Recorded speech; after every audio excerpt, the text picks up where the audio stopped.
آپ کو مان لیا. اے پیارے نبی اب بتاؤ تو صحیح کہ کرنا کیا ہے, مقصد کیا ہے؟ اچھا آج کا بھولا مسلمان سمجھتا ہے ہمارا مقصد ہے نماز پڑھنا, ہمارا مقصد ہے تلاوت کرنا, ہمارا مقصد ہے حج کرنا, ہمارا مقصد ہے روزہ رکھنا. یہ ساری چیزیں فرض تو ہیں, یہ ساری چیزیں فرض تو ہیں, لیکن یہ ضرورت ہے, مقصد نہیں ہے. کیا بھائی یہ ضرورت ہے, مقصد نہیں ہے. آپ حیران ہوں گے کہ یہ کیسے گفتگو ہو رہی ہے. اطمینان سے ایک بات کو سمجھیے, یہ جو ہم نے شامیانہ لگایا ٹینٹ, اگر یہ نہیں لگاتے تو کیا کب بھی ہم یہاں بیٹھ کے ایسی بات کر سکتے تھے؟ ارے کر سکتے تھے نہیں؟ بولیے نا, کر سکتے تھے نا, کر سکتے تھے. اگر یہ لگا دیے تب بھی وہی بات کر رہے ہیں. اگر ہم لوگ کھڑے ہو کے بولتے تب بھی یہی بولتے, بیٹھ کے بولتے تب بھی یہی بول رہے ہیں. مائک لگانا ہے تب آواز زیادہ ہے, نہیں لگاتا تب بھی آرام سے آہستہ آہستہ آپ تک بات پہنچاتے.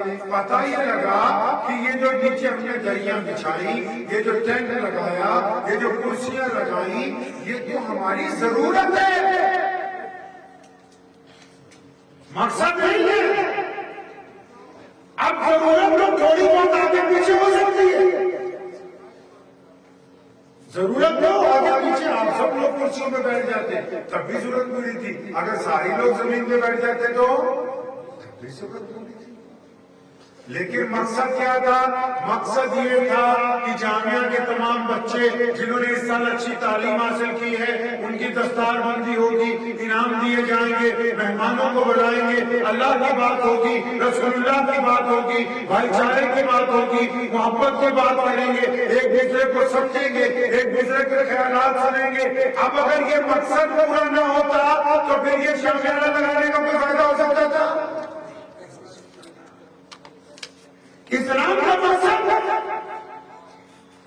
نماز روزہ حج زکات فرض ہے, ضروری ہے, ان کا انکار کفر ہے, لیکن یہ ہماری ضرورتیں ہیں اس مقصد کو پانے کے لیے جو مقصد محمد رسول اللہ نے عطا فرمایا صلی اللہ علیہ وسلم. مقصد کیا تھا؟ مقصد نبی علیہ السلام نے بیان کیا. صحابہ نے پوچھا یا رسول اللہ صلی اللہ علیہ وسلم آپ کیا چاہتے ہیں؟ فرمایا جو ایک اللہ کی عبادت کرے, ایک محمد رسول اللہ کا کہنا مانے. اب اس پر لازم ہے کہ وہ دنیا کے تمام انسانوں کو برابری کا درجہ, تمام انسانوں کو برابری کا درجہ دے گا, تمام انسانوں میں سے چھوا چھوت کا خاتمہ کرے گا, تمام انسانوں سے نفرت کا خاتمہ کرے گا.